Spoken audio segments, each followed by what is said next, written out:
이 새벽 주께서 우리에게 주신 말씀입니다. 야고보서 2장 1절로 26절의 말씀입니다. 야고보서 2장 1절로 26절의 말씀을 저와 함께 한 절씩 교독해서 봉독해 올리겠습니다. 내 형제들아, 영광의 주 곧 우리 주 예수 그리스도에 대한 믿음을 너희가 가졌으니 사람을 차별하여 대하지 말라.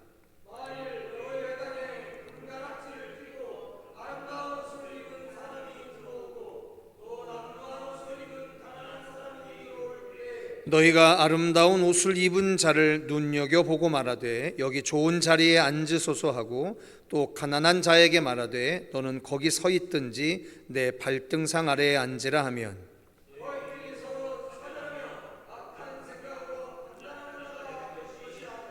내 사랑하는 형제들아, 들을지어다.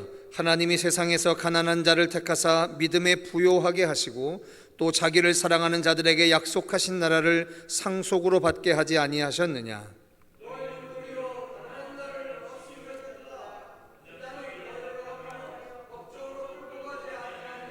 그들은 너희에게 대하여 일컫는 바 그 아름다운 이름을 비방하지 아니하느냐.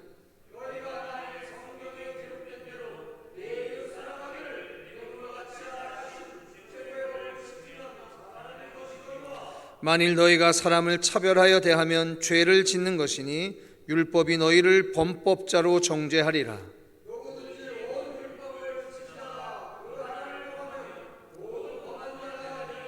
간음하지 말라 하시니가 또한 살인하지 말라 하셨은즉 내가 비록 간음하지 아니하여도 살인하면 율법을 범한 자가 되느니라.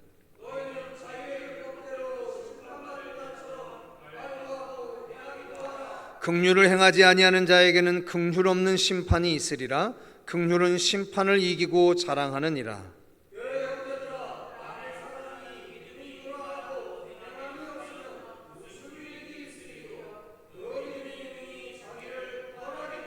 만일 형제나 자매가 헐벗고 일용할 양식이 없는데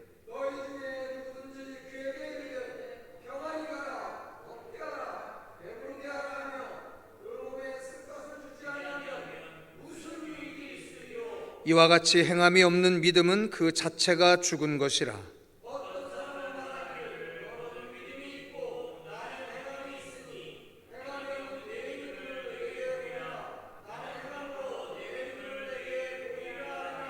내가 하나님은 한 분이신 주를 믿느냐? 잘하는도다. 귀신들도 믿고 떠느니라.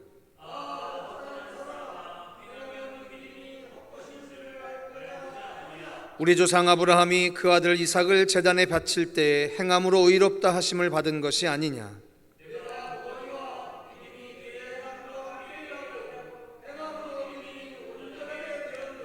이에 성경에 이른바 아브라함이 하나님을 믿으니 이것을 의로 여기셨다는 말씀이 이루어졌고 그는 하나님의 벗이라 칭함을 받았나니.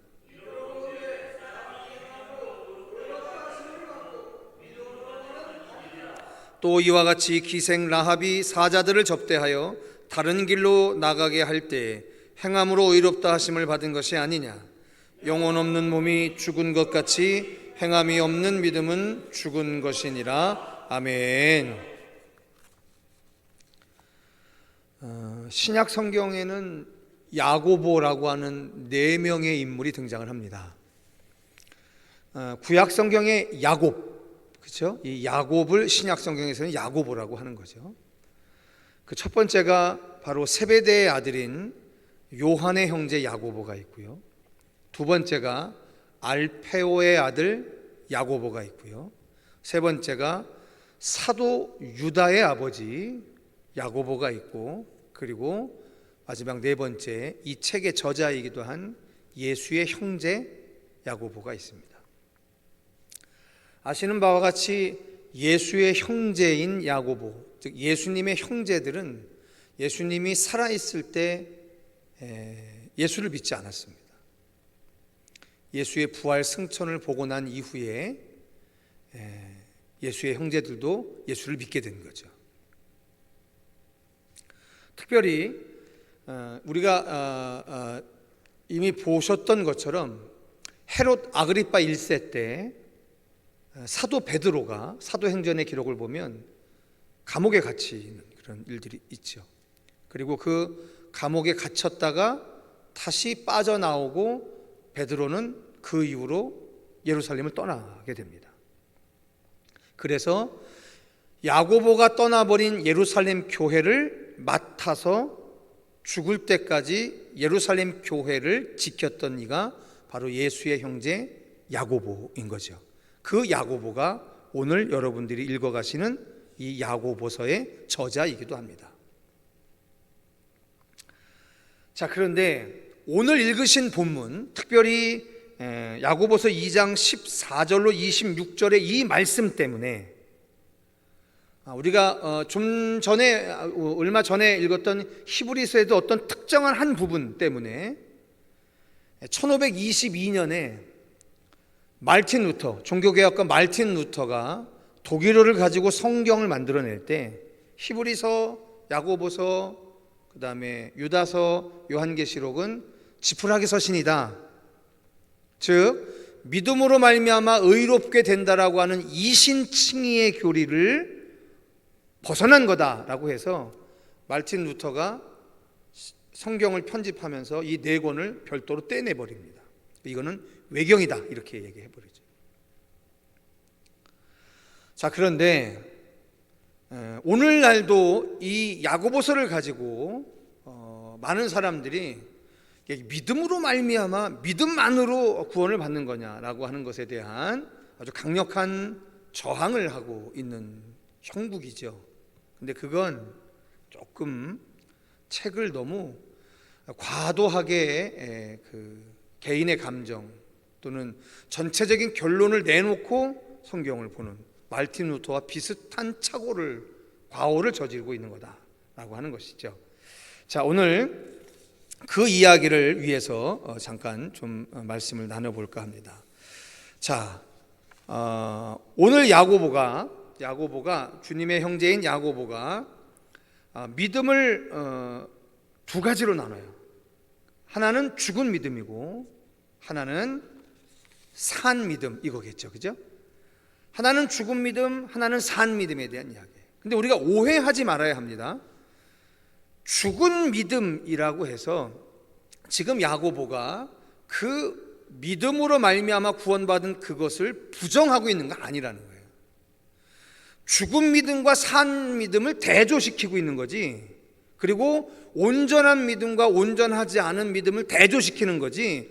믿음으로 말미암아 의로워진다라고 하는 사실 자체를 부정하고 있는 게 아니다라고 하는 거예요. 이걸 절대로 혼돈하셔서는 안 됩니다.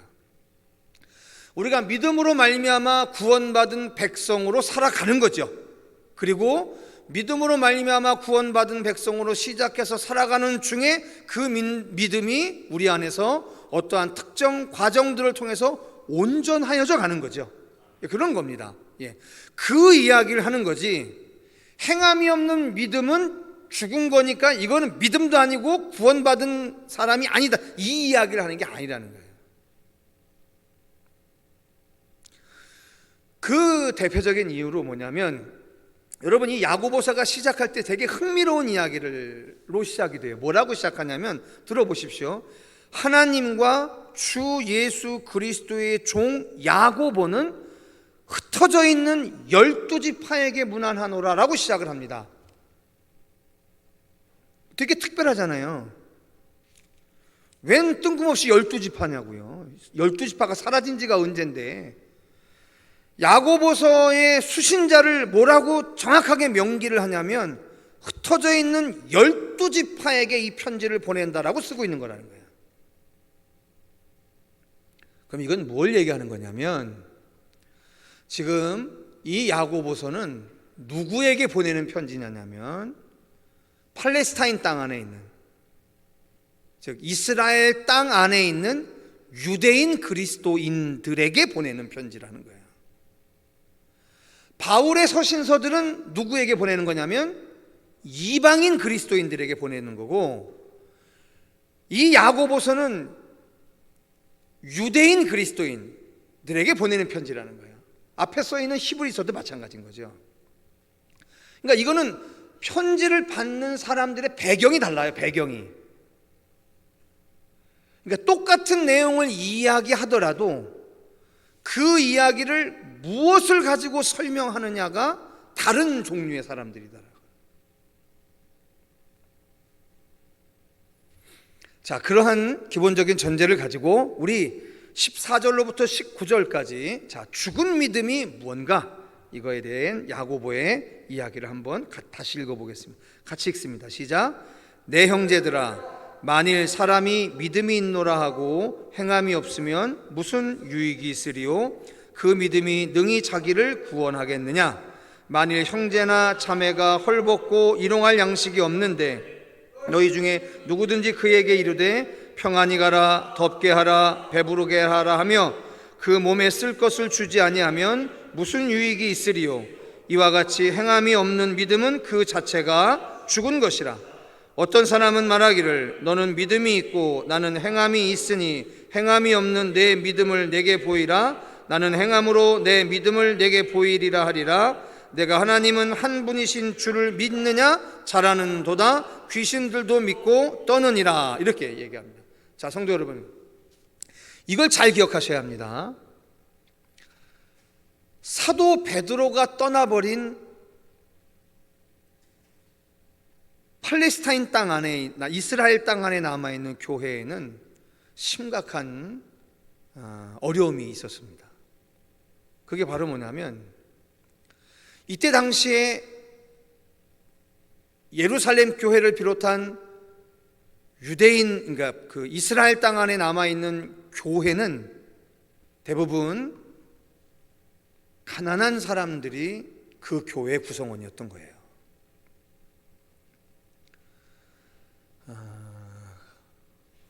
그러다 보니까 어떠한 의문들이 생겼냐면 왜 예수 믿고 구원받은, 즉 이스라엘이 그토록 기다려왔던 메시아가 왔는데 그 메시아의 공동체인 교회의 구성원들이 이렇게 가난하고 헐벗게 살아가느냐라고 하는 질문이 있었던 거죠.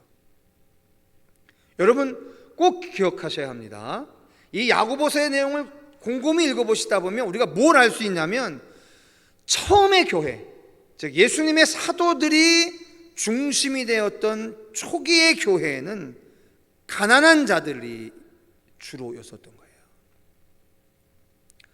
그러다 보니까 그 교회는 예수 믿으면 잘 된다, 예수 믿으면 좋아진다, 예수 믿으면 형통해진다, 이러한 이야기를 알고는 있지만 그들의 현실은, 그들의 실상은 먹을 것도 제대로 잘 해결하지 못하는 가난한 형편의 상황이었다라고 하는 거예요.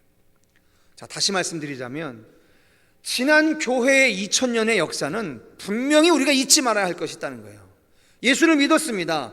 메시아인 예수를 믿었습니다. 근데 그 예수를 믿은 사람들의 공동체가 대부분 가난한 자들이 구성원들이었고 대부분 핍박받는 사람들이 구성원들이었다라고 하는 거예요. 그런 과정 가운데 예수를 믿음으로 말미암아 얻게 되는 하나님 나라의 영광을 소망하는 자들이 지켜냈던 역사가 교회의 역사였다는 사실을 잊지 마셔야 한다는 거예요. 그래서 이 시대의 교회를 구성하고 있는 그리스도인들이 세상에 성공한 자들이 많고 부요한 자들이 많은 이 현실을 경계해야 한다는 거예요. 오늘 이 야고보서에서 방금 읽었던 앞에 부분은 뭘 얘기하냐면 너희들이 만약에 부자가 교회에 들어왔는데 부자는 높고 좋은 자리에 앉혀놓고 가난한 자들이 왔을 때 그들은 야, 너 서 있던지 아니면 내 발등상 아래에 앉아있던지 그렇게 마음대로 있다가 가라, 이렇게 이야기하면 좋겠느냐라고 하는 이야기를 하는 거잖아요.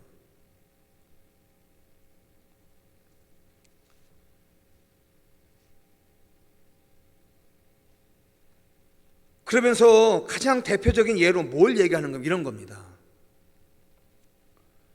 형제가 자매가 헐벗고 일용할 양식이 없는데 그저 평안히 가라, 덥게 하라, 배부르게 하라라고 하는 말로만 한다고 한다면 그게 무슨 믿음의 유익이 있겠느냐라고 이야기를 하는 거예요.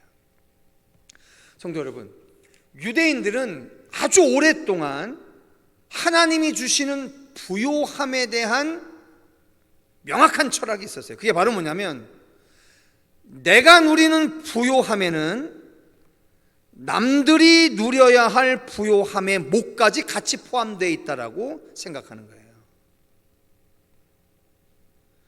내가 이 땅에서 누리는 그 부요함에는 내가 누리는 것만이 아니라 남들이 누릴 복까지의 목도 내가 다 받았다라고 생각을 하는 거예요.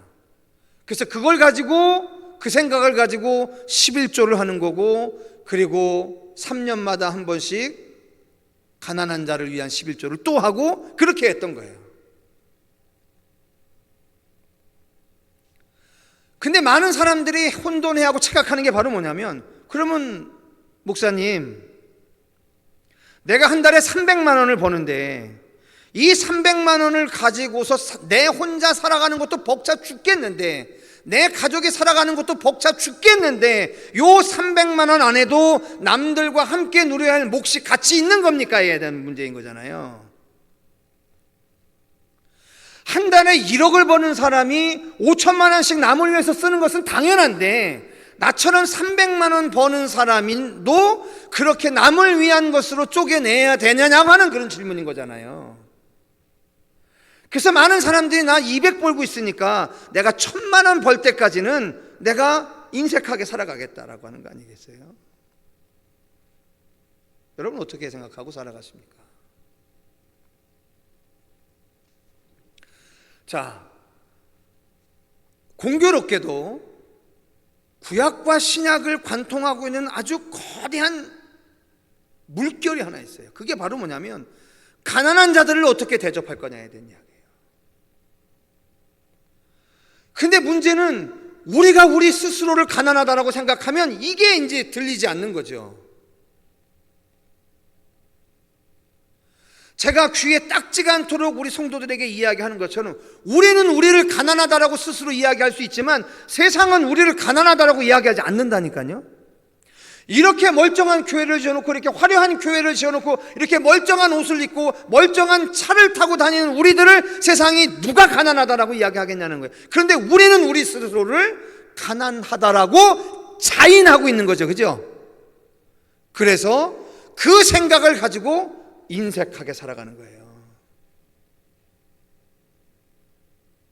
근데 이게 잘못됐다는 거예요.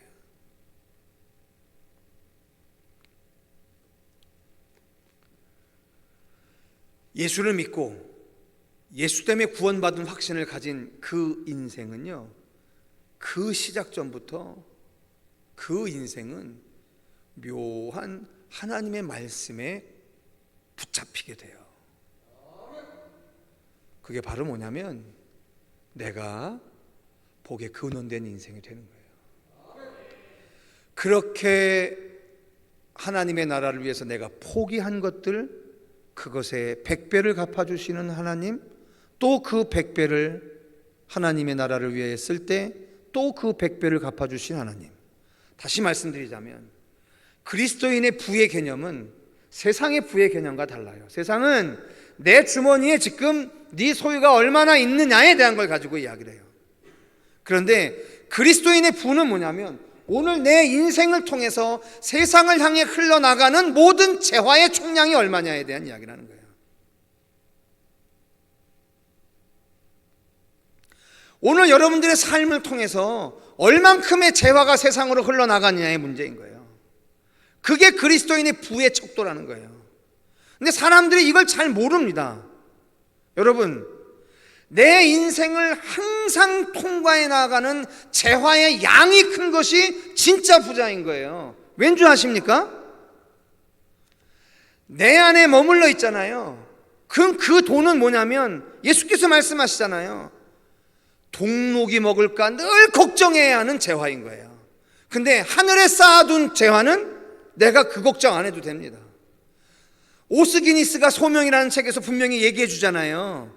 세상의 재벌들이 가장 많이 돈을 어디다 쓰느냐 살펴봤더니 자기 재산을 지키는 데 돈을 가장 많이 쓴다는 거 아닙니까? 세상에 이렇게 미련한 인생들이 어딨냐고요.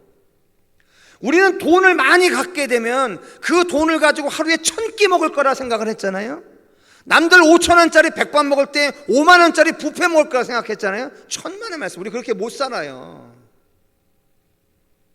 아파트를 만 채를 갖고 있으면 뭐합니까? 그 만 채를 하루 동안 돌아다니면서 살 겁니까? 아니거든요. 그래서 보물을 하늘에 쌓아두라라고 이야기하는 거잖아요. 그럼 보물을 하늘에 쌓아두는 방법이 뭐냐? 내 인생에 하나님의 재화가 통과해 나가는 그 양을 늘리라는 거예요. 근데 그게 어떻게 커져가냐면, 내가 오늘 하나님의 나라를 위해서 포기하고 바쳐낸 그 양의 만큼 그게 100배로 갚아지는 거니까. 이게 신약 성경에서 일관되게 종말론적인 믿음의 삶을 살아가는 사람들에게 권면하고 있는 부의 삶이라는 거예요. 여러분, 잊지 마셔야 합니다.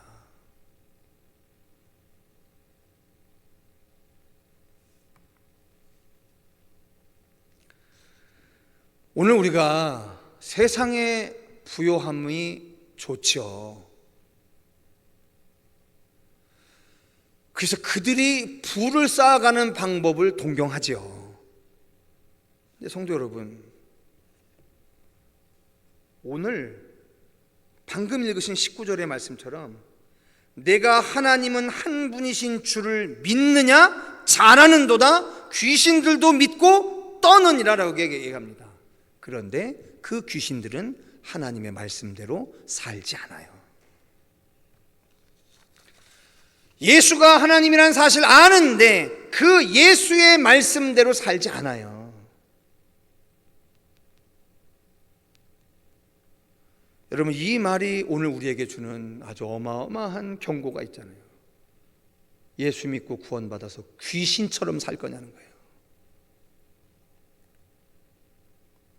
하나님의 말씀과는 아무 상관없이, 예수의 말씀과는 아무 상관없이, 교회를 통해서 이 땅에 새롭게 세워지기 시작한 종말론적인 거룩한 지혜의 말씀과는 아무 상관이 없이 그저 하나님 앞에 예배드리고 내가 원하는 길을 가는 구약성경 이스라엘이 멸망할 때 유대인처럼 살다가 멸망해 갈 거냐라고 하는 거예요.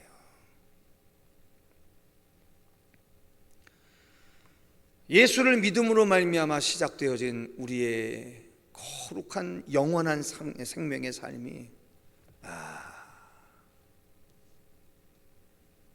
어떻게 끝나려고 하냐는 거예요. 말씀대로 살아보시라니까요. 그리고 여러분, 제가 또 말씀드리잖아요. 지금 이 야고보서의 저자나 2000년의 교회의 역사는 뭐냐면, 예수 믿으면 잘 된다라고 교회에 들어왔는데 실제로는 예수 믿고 맨 두들겨 맞고 숱한 세월의 가난함의 세월들을 견뎌내야 했고, 그렇게 해서 이 나라 이 민족이 여기까지 온 거잖아요. 그런데 그 선진들의 믿음의 분투의 결과로 열매를 따먹게 된 이 세대가 정신 못 차리고 다음 세대를 위해서 그 말씀대로 살아가지 않고 선진들로 말미암아 얻어진 열매를 따먹다가 지쳐서 배 터져 죽는 삶을 살아간다고 한다면 어쩔 거냐는 거죠.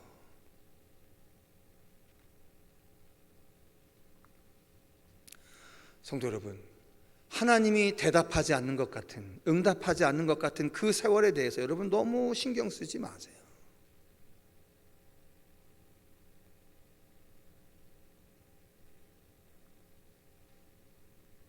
자꾸만 그것을 보게 하는 게 마귀의 섭리입니다. 마지막 때가 가까운 줄 알았으면 오직 말씀대로, 말씀이 시키는 대로 그렇게 사는 거예요. 그러한 믿음의 삶을 세상의 권세가 어찌할 수 없는 거죠.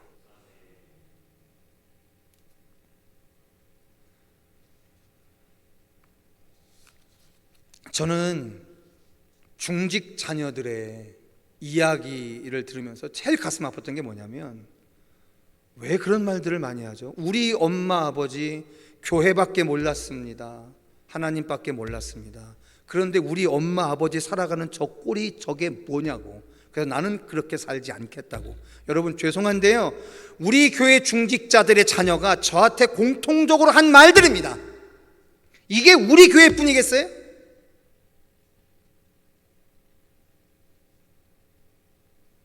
근데 성도 여러분, 저는 누가 안타까워 보이냐면, 죄송하지만 여러분 자녀들이 안타까워 보여요.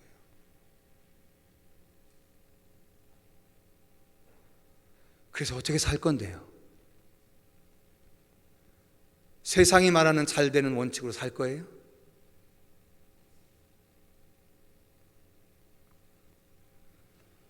저는 목사 되고 알아갑니다. 그 자식들을 통해서 그렇게 평가받는 우리 중직들, 제가 하나님이라고 하면 잘했다 칭찬할 것 같아요. 잘 지켜냈다고, 잘했다고. 많이 힘들었을 텐데, 많이 억울했을 텐데.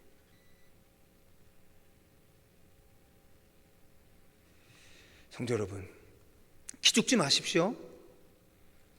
여태까지 살아온 대로 더 열심히 살아가십시오. 그렇게